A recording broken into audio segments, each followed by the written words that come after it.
Olá pessoal, então vamos voltar aqui ao nosso conteúdo, retomando a segunda parte então de ligações covalentes. Preferi dividir em duas partes para que fique mais fácil, caso você precise voltar mais algumas vezes, rever o conteúdo, entender. Sei que às vezes eu falo um pouco enrolado, falo um pouco rápido, então às vezes é necessário que você tenha um pouco mais de cuidado ao ouvir o que eu estou falando, ao observar aí o conteúdo do vídeo, tá? Para que você não se perca e também não fique com nenhum conteúdo vago, tá? Bem, voltando aí, nós paramos aí a nossa última conversa, né? Nesse slide aqui, nessa figura, em que eu fiz uma pergunta para vocês dizendo o porquê. Por que será então que os compostos moleculares aí, que são formados por ligações covalentes, eles podem se apresentar, por exemplo, em estados físicos diferentes, como por exemplo a água. A água aqui no planeta Terra, eu tenho a água no estado sólido, tenho a água no estado líquido, por exemplo, e tenho a água no estado gasoso, naturalmente. Entende o que eu quero dizer? Agora, diferente do composto covalente, de um composto iônico que nós conhecemos habitualmente na cozinha do dia a dia, que é o NaCl, que ele essencialmente ele está sólido, ele pode até estar na forma aquosa, mas essencialmente ele é sólido à temperatura ambiente aqui no planeta Terra. Então o questionamento que foi feito a vocês é: por que os compostos moleculares, diferente dos compostos iônicos, permitem estas variações de estados físicos, sendo que ao observar a magnitude da energia da ligação, ela é bem semelhante da ligação iônica? Bom, porque isso depende de outros fatores, né? Como a ligação covalente é feita através de um compartilhamento de elétrons, ela depende de alguns outros fatores para que a gente consiga explicar, por exemplo, esses diferentes estados físicos. Quais seriam esses outros fatores? Por exemplo, o primeiro deles seria a geometria molecular, então a geometria que essa molécula apresenta. Tá? Basicamente, ela vai descrever o arranjo espacial do átomo central e de todos os átomos ligados através dele. O modelo que nós utilizamos para descrever essa geometria molecular foi um modelo desenvolvido em 1957 por esses dois senhores, chamado modelo de repulsão dos pares de elétrons da camada de valência, ou do nível de valência, mais conhecido como modelo VESPER. Tá? Bem, o que ele me diz? Ele me diz que dependendo de como essa molécula está ligada e dos pares de elétrons ligantes e não ligantes, eu vou ter uma repulsão entre os pares de elétrons ligantes e os pares de elétrons não ligantes. E a molécula ela se organiza em uma geometria a tender a minimizar ao máximo essa repulsão entre esses pares de elétrons.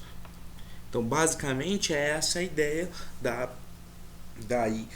geometria molecular. Tudo bem?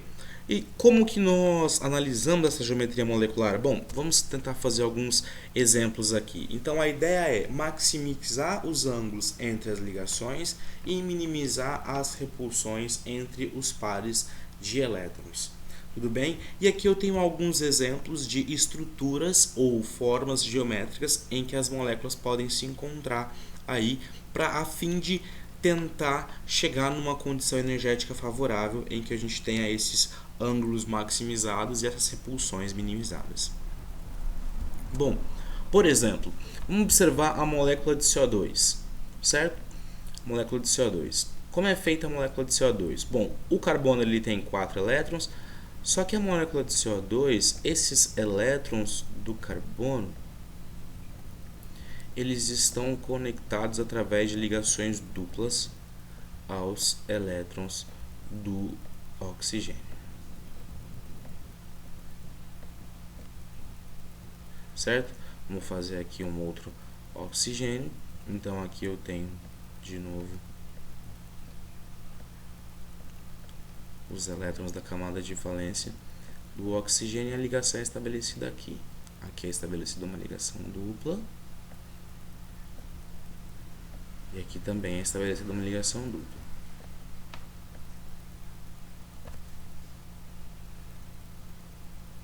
Tudo bem? Olha só então, qual geometria a molécula de CO2 ela se encaixaria? Por exemplo, seria mais interessante para que a molécula de CO2 fique numa geometria, por exemplo, assim, linear. Ou mais interessante, por exemplo, que o CO2 ele se quebre assim, por exemplo, ficando de uma outra forma, certo? Bom, como é que a gente observa isso? A gente observa isso através de algumas tabelas vão auxiliar vocês a conseguir fazer isso, certo? Para um aluno do curso de graduação em Química, a gente pede que ele saiba identificar através dos elétrons da camada de valência e dos elétrons a gente pede para que ele saiba identificar através dos elétrons da camada de valência do átomo central e também dos outros dos outros átomos periféricos, que tipo de ligação é feita nessa molécula e, consecutivamente, que tipo de geometria essa molécula vai receber. Tá? Para vocês, a gente vai tentar usar algumas tabelas que têm alguns indicativos. Então, por exemplo, aqui, quantos pares de elétrons o átomo central está fazendo ligação aqui? 2 pares de elétrons ele está fazendo a ligação. Tem algum par de elétron não ligante para esse átomo central? Não. Então, a geometria molecular que ele vai se encaixar de uma certa forma mais estável é a geometria linear. Então, o CO2 aqui ele se encaixa na geometria linear. Tudo bem? Por que essa geometria é importante nesse ponto? Porque a geometria vai me dizer qual a posição do par de elétron ligante ou do par de elétron não ligante, e com isso talvez consiga me dar indicativos de como essas moléculas interagem umas com as outras, certo? Por exemplo, vamos tentar ver uma outra molécula aí, a molécula da água. Qual que é a melhor configuração para a molécula da água? Vamos lá, a molécula da água ela tem 6 elétrons aqui, ó. Então o oxigênio tem 6 elétrons na sua camada de valência e ele tem aí esses 6 elétrons distribuídos de uma tal forma que nós representamos aqui. O hidrogênio também, 1 elétron na sua camada de valência. O hidrogênio, 1 elétron na sua camada de valência. A ligação foi feita aqui, por exemplo. Então é melhor que a água a molécula da água, né, fique com esta configuração, deixando aqueles pares de elétrons não ligantes ali, ou que ela fique com esta configuração, por exemplo.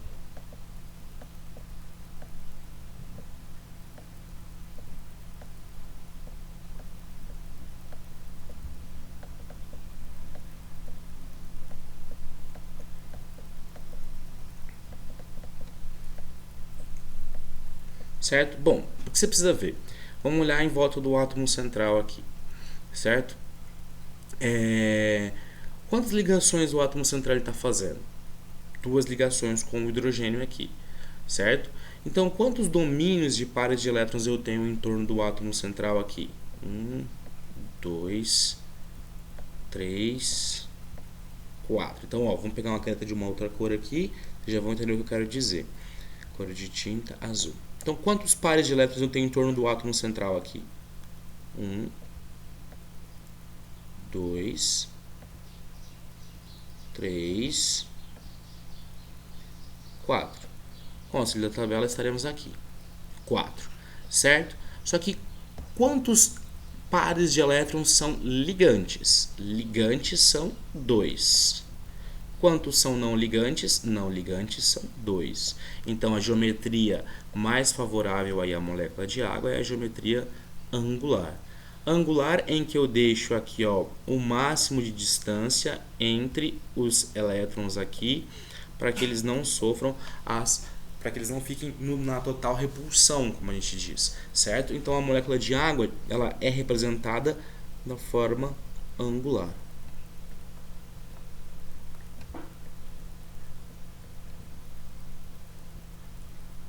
Tá aí a representação da molécula de água.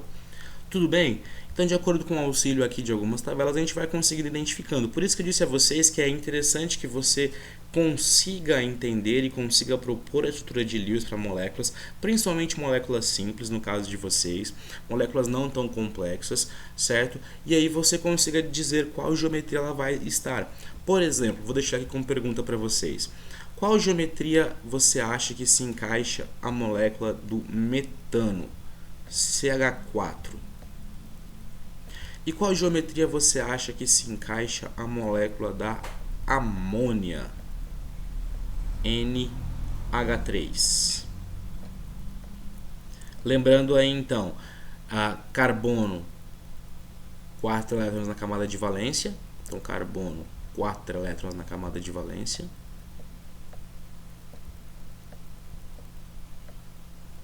Nitrogênio, 5 elétrons na camada de valência, sendo que 1 já é um par.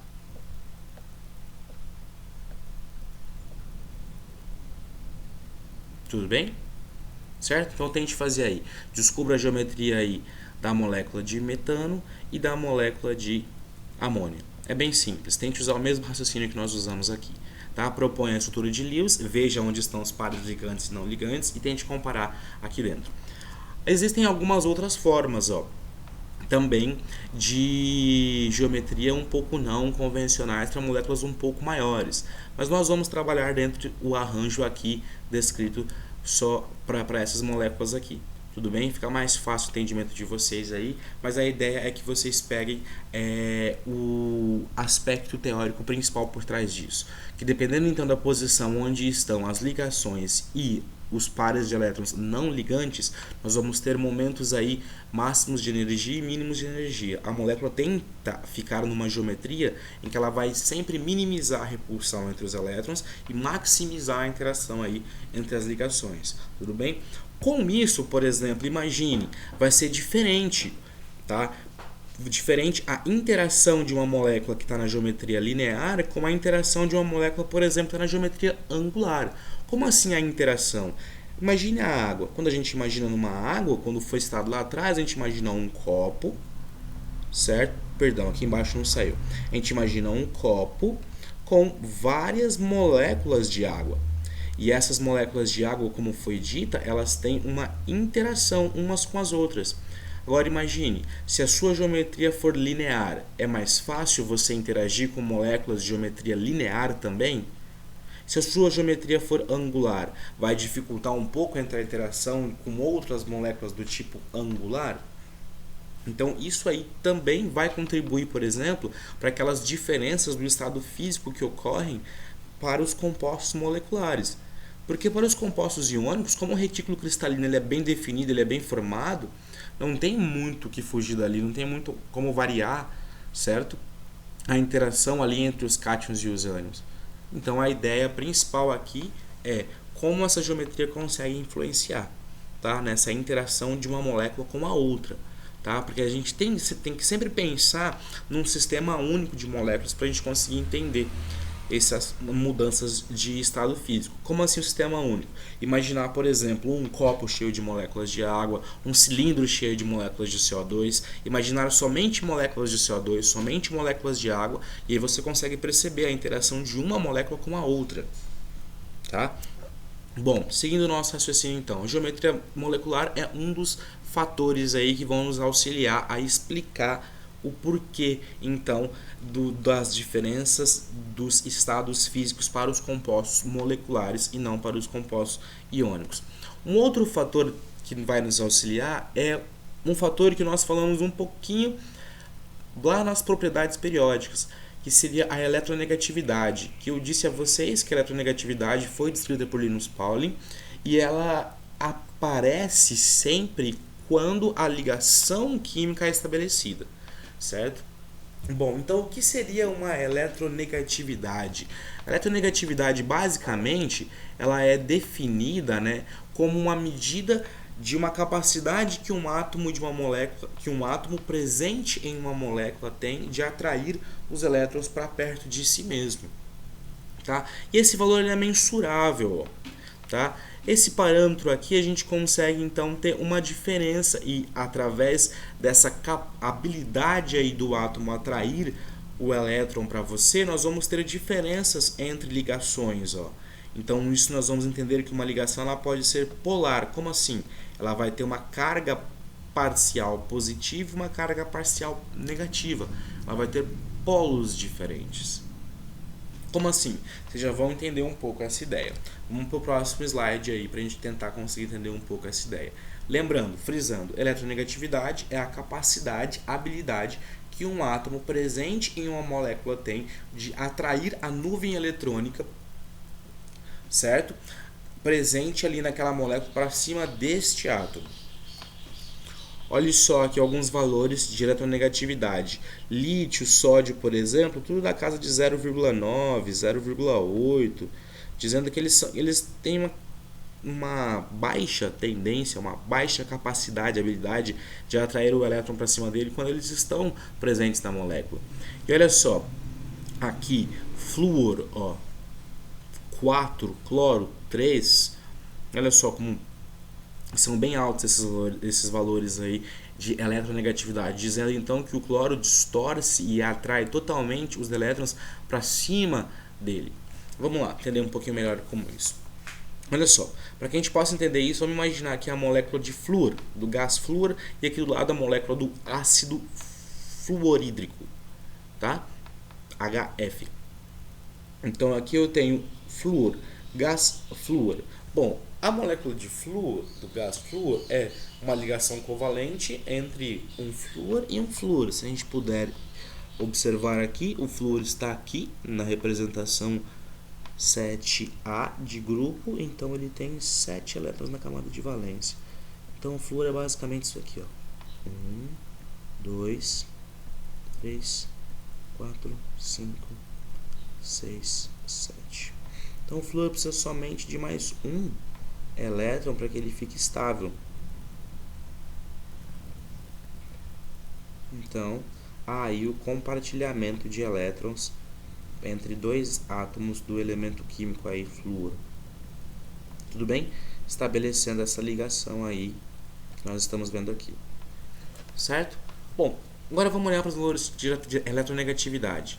4. Só que tá vendo que é flúor com flúor? Então não vai haver uma disputa pelos elétrons desta ligação, ou seja, os elétrons, esse elétron aqui que é do flúor mais da direita e esse elétron aqui que é do flúor mais da esquerda, eles vão permanecer interagindo aí em equidade, em equilíbrio, certo? Eu não vou ver uma discrepância, por exemplo, do momento aqui que esse elétron fica mais desse lado ou menos desse lado. Com isso, a molécula ela vai ser mais ou menos assim, ó, a sua representação da nuvem eletrônica. Tudo bem? Então, esta molécula ela não tem polos diferentes. Consegue compreender? A molécula ela não tem polos diferentes. Então, nós chamamos essa molécula de uma molécula apolar. E a ligação, a molécula como um todo. E a ligação flúor-flúor também é uma ligação covalente apolar. Tudo bem? Uma molécula que não tem polos. Como assim? Vocês já vão entender aqui no HF. Ó. Por quê? Porque o HF, qual que é a ideia principal? O hidrogênio ele tem somente um elétron e o flúor ele tem os seus 7 elétrons na camada de valência.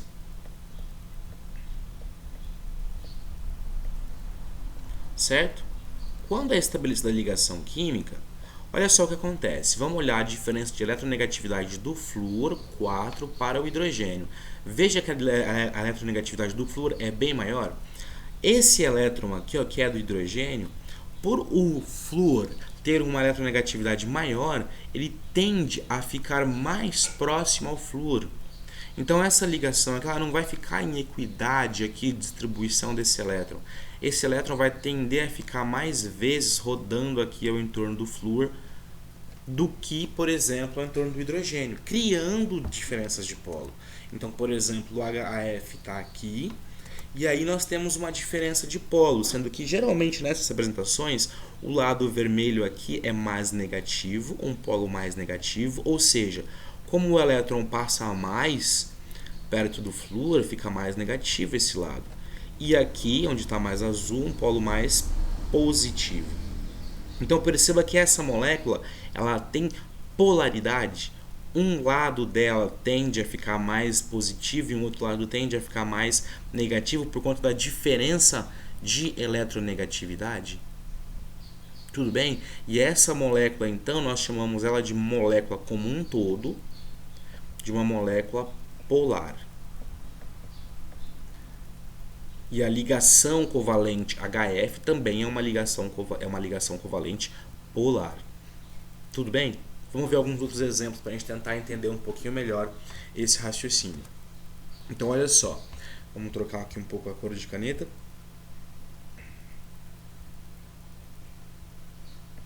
Vamos ver a molécula do Cl2 aqui, ó.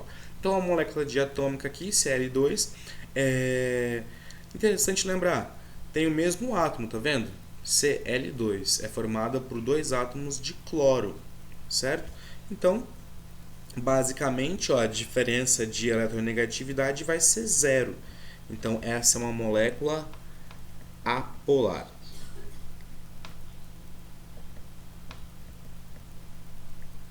Certo? Agora vamos olhar o HCl. O HCl já tem uma diferença de eletronegatividade, ó, diferente de zero. Então, o momento de polar aqui, ó, diferente de zero. Tudo bem? Sendo aqui, ó, que a gente mostra pelo vetor, indicando aqui para o lado do cloro, dizendo que o cloro que atrai mais os elétrons, deixando esse lado mais negativo e esse lado mais positivo. Certo? Isso são para moléculas que têm somente 2 átomos. Então, aqui uma molécula polar e uma molécula apolar. Certo? Uma que tem 2 átomos iguais e outra que tem 2 átomos diferentes, moléculas diatômicas. Agora, moléculas maiores, como por exemplo a água, ela já é um pouquinho diferente. Ó. A água, então, nós vimos um pouquinho atrás que ela é representada pela geometria angular. E quem é que vai ganhar aqui essa disputa por elétrons? Ó? E quem vai ganhar aqui é o oxigênio. O oxigênio ele é mais eletronegativo. Então, ele vai atrair aqui. Nós indicamos o vetor para cá. Certo? Indicamos aqui, ó, o vetor para cá. Dizendo, então, que nas duas ligações, o oxigênio atrai os elétrons para cima dele, tanto nessa ligação aqui à esquerda, quanto nessa ligação aqui à direita. Tudo bem? E o que a gente vai fazer para conseguir somar esses vetores aqui? Bem, para quem não lembra dessa somatória de vetores aqui, a ideia é você encaixar aqui um vetor no início e um no fim do outro e fazer a somatória. Então eu tenho esse aqui, eu vou pegar esta parte aqui e encaixar bem aqui.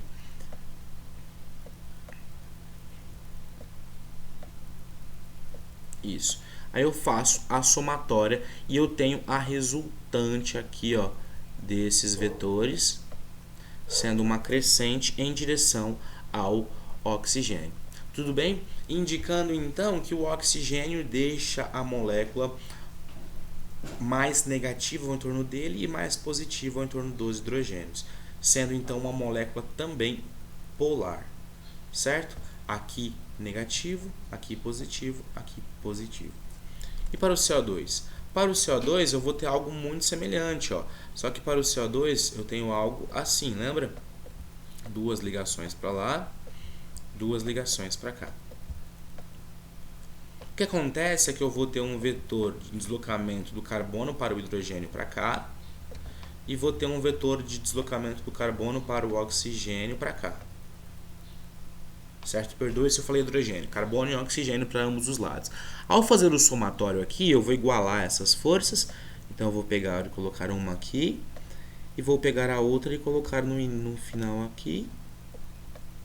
Certo? Então, soma de vetor. Eu pego um vetor e coloco o fim dele no início do outro. O que vai acontecer é que esses dois vetores vão se anular. Então, deixando uma molécula como um todo apolar, formada por ligações polares. Certo? Então, o momento dipolar resultante final para a molécula do CO2, ele é nulo, ele é zero. Então a molécula é apolar. Só que as ligações carbono-oxigênio são ligações covalentes polares. Tudo bem? Essa ideia de polar e apolar vai ser muito interessante para a gente, porque a gente vai partir desse princípio agora um pouco mais à frente para conseguir descrever a solubilidade de alguns materiais. Porque perceba que então que as moléculas elas vão tender a ser apolar e polar, apolar e polar. E a solubilidade ela parte de um princípio muito simples. O semelhante vai dissolver semelhante, ou seja, moléculas que são polares vão dissolver moléculas polares, vão se misturar com moléculas polares. Moléculas que são apolares vão se misturar com moléculas que são apolares. Talvez seja por isso que água e óleo não se misturem. Água é uma molécula polar e óleo uma molécula apolar. Talvez seja por isso não. É exatamente por isso, certo? Então o princípio da solubilidade parte da ideia de polaridade das moléculas. Tudo bem? Se você não compreendeu, volta o vídeo e veja todo de novo essa ideia de polaridade. É uma ideia muito importante e vai servir muito pra gente daqui pra frente para os próximos conteúdos. Tudo bem? Bom, seguindo então. Com isso, a gente agora chega e tenta responder a pergunta, né? Que foi feita há um bom tempo atrás. Por que então que os compostos moleculares eu vou ter eles em diferentes estados físicos, como por exemplo o gasoso, como o botijão de cozinha que nós temos, o líquido, como a gasolina que nós consumimos, e por exemplo o sólido, como por exemplo piche ou asfalto, moléculas formadas basicamente pelos mesmos átomos, carbono e hidrogênio, mas em 3 estados físicos diferentes aqui no planeta Terra. Por que isso ocorre? Bom, tenho dito aí há alguns momentos por conta da interação entre essas moléculas, certo? Quanto mais interação uma molécula tiver com a outra, quanto mais compacta uma molécula tiver com a outra, tudo bem? Mais no estado agregado e rígido ela vai estar. Então, no estado sólido, no estado líquido ou no estado gasoso. O estado líquido é um estado intermediário, o estado gasoso é um estado bem livre, bem solto. Tá? Discutiremos isso um pouquinho também na próxima aula. Bom, mas qual é a ideia principal? Entre essas moléculas existem interações. Perceba, não são as ligações químicas, são interações entre as moléculas. Tudo bem? Então, olha só, uma interação intermolecular é uma interação que possibilita a formação de uma molécula no seu estado condensado, líquido ou sólido. Perceba de novo, a interação ela é de natureza eletrostática. Todas as forças intermoleculares têm natureza eletrostática. Tudo bem? Diferente, coloquei aqui para vocês os valores. Elas são diferentes das ligações covalentes. Tá? Uma ligação química é uma ligação bem forte, vai unir um átomo a um outro átomo para formar uma unidade molécula. Uma interação é uma interação entre as duas unidades, entre uma molécula e outra molécula. Tá? E essa interação é de natureza eletrostática, por isso que cabe a fala da polaridade um pouquinho antes desse slide aqui. Certo? Se você sabe que uma molécula tem polos diferentes, como a molécula da água, você sabe mais ou menos, ou compreende um pouquinho mais, que a parte positiva vai interagir com a parte negativa, porque é assim desde que o mundo é mundo. Certo? Bom, seguindo o nosso raciocínio então. A primeira interação entre moléculas que nós vamos falar é uma interação chamada forças de London, ou uma interação, ou um nome também chamado de dispersões de London. Todas essas interações moleculares aí carregam o nome de forças de Van der Waals. Só que esta em específica carrega o nome de forças de London por conta deste senhor ter aprofundado o estudo em relação a elas. E elas vão aparecer essencialmente em moléculas apolares. São chamadas as interações então do tipo de polo instantâneo e de polo induzido. Vamos lá então dar uma olhada nisso aí. Imagine aqui então a representação de moléculas. A representação esférica aqui é para tentar dizer que existe uma distribuição homogênea entre a energia dessas moléculas. Então são moléculas apolares, que não têm polos. Imagine então, por exemplo, moléculas de flúor, como nós fizemos no exemplo anterior. Então imagine que aqui é uma molécula de F2, aqui é uma molécula de F2, aqui também é outra molécula de F2. O que ocorre? Por algum motivo, alguma força externa, alguma agitação, algum motivo, a primeira molécula aqui de F2, ela se desloca. Como assim? Olha só, vamos perceber que a nuvem eletrônica, ela estava aqui, né, entre eles aqui, e essa nuvem eletrônica, vamos tentar fazer, ela era meio que igual, certo? Tudo bem? Ela era meio que igual. O que acontece? Por algum motivo, por alguma força externa, alguma agitação, algum aquecimento, certo? Imagine que essa nuvem eletrônica aqui, ela desloca o seu sentido, ó. Ela começa a passar um pouquinho mais aqui assim e dá a possibilidade para que essa fique maior para o outro lado. Essa aqui vai ficando cada vez menor e essa aqui ficando cada vez maior. É o que está acontecendo aqui embaixo, ó. Então, por algum motivo, criou-se um dipolo. E aqui ficou negativo e aqui ficou positivo. Qual motivo esse? Não importa para a gente nesse momento, tá? Por algum motivo, criou-se o dipolo. Então, criou-se um dipolo instantâneo, momentâneo, por algum motivo. O que vai acontecer? Este dipolo que é instantâneo vai induzir as outras moléculas. Por quê? Porque se agora este lado está mais positivo, esta molécula vai perceber e vai tender a ficar mais negativa para esse lado. E aí nós vamos ter aqui a interação de todas as moléculas. Positivo, negativo, positivo, negativo, positivo, negativo. Essa é uma interação muito fraca. Por isso que qualquer coisa faz com que essas moléculas consigam se desprender uma das outras. Então, geralmente, essa interação de polo instantâneo de polo induzido para moléculas apolares, ela vai reger moléculas aí no estado gasoso. Por quê? Porque é fácil de desprender uma molécula da outra. Quanto mais compacto o sistema de moléculas, mais condensado tende a ser a fase. Tudo bem? Então, eu vou estar no estado líquido ou gasoso. Então aqui o dipolo instantâneo e o dipolo induzido é para moléculas apolares, geralmente moléculas no estado gasoso, certo? Dipolo instantâneo porque acontece momentaneamente e vai induzindo as outras moléculas a fazer parte desse dipolo e aí elas ficam presas, fixas umas às outras. Mas qualquer força externa consegue romper isso daí e essas moléculas se desprendem na forma de um gás. Bom, o dipolo instantâneo e o dipolo induzido, certo? Eles podem se concentrar. Ó. Então, em determinado instante, os elétrons podem se concentrar em uma determinada região da molécula, gerando um dipolo instantâneo, igual a gente viu. Qual que é a diferença agora aqui dessas moléculas? Todas essas moléculas são apolares. Eu quero dizer que quanto maior for a molécula, maior a interação uma com a outra, mesmo que a força de interação seja pequena. Então imagine que essa molécula aqui, ó, que está desenhada, ela tem esse tamanhozinho aqui, certo? Então eu vou ter aqui, ó, várias moléculas pequenininhas iguais aqui que vão interagir entre si, ó. Certo?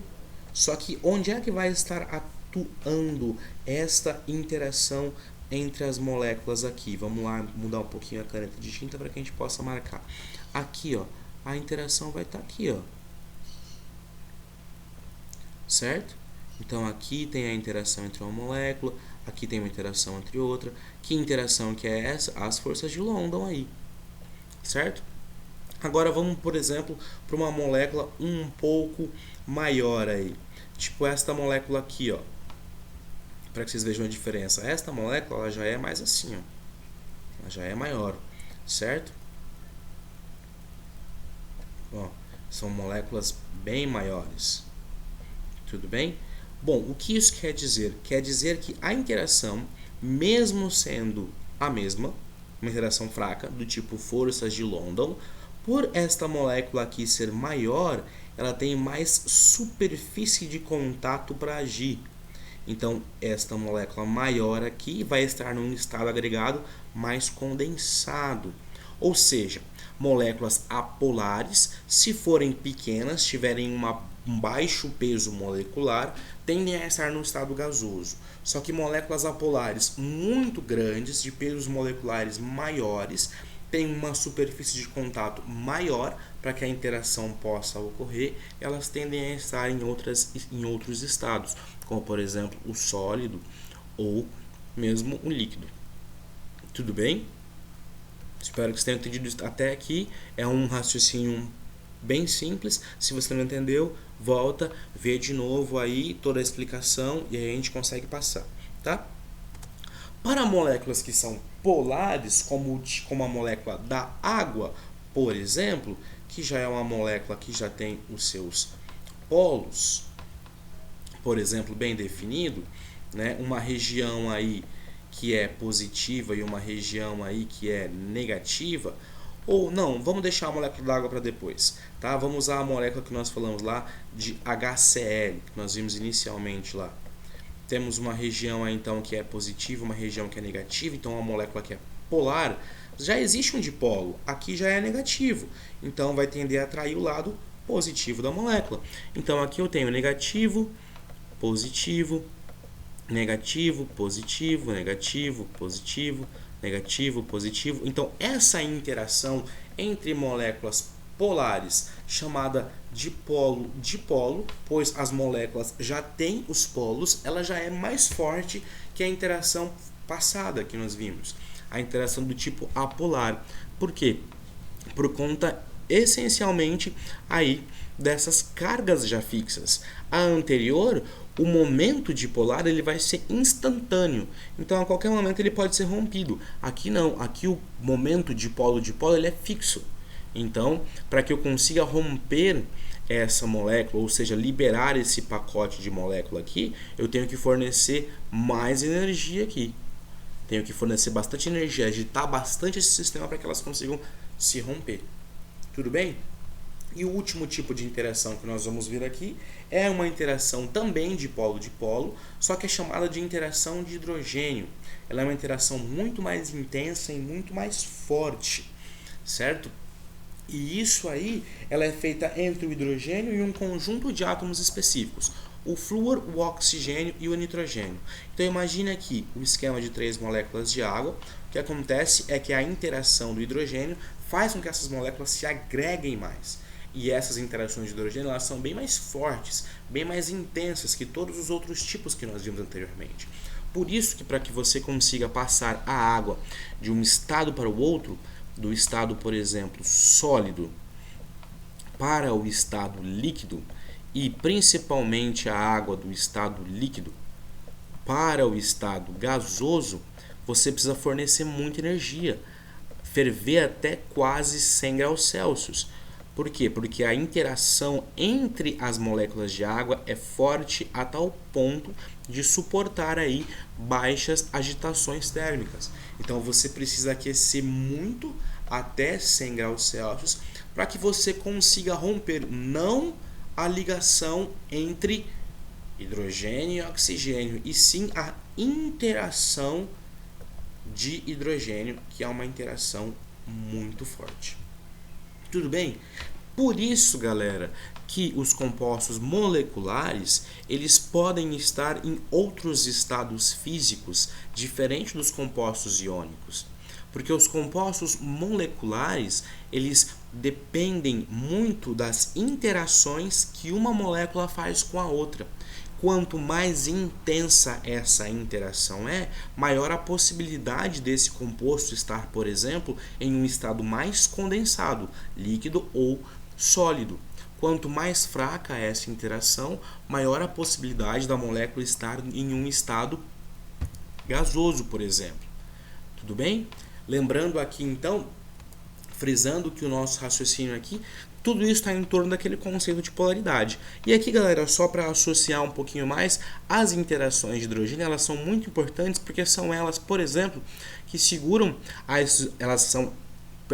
são elas que fazem a conexão entre os pares de bases dentro do nosso DNA, são elas, por exemplo, que fazem a conexão entre moléculas, macromoléculas aí para formar a estrutura de celulose, e são as interações de hidrogênio que dão o aspecto aí tridimensional das proteínas, sabendo que esse é o aspecto fundamental para que elas consigam trabalhar em uma boa eficiência.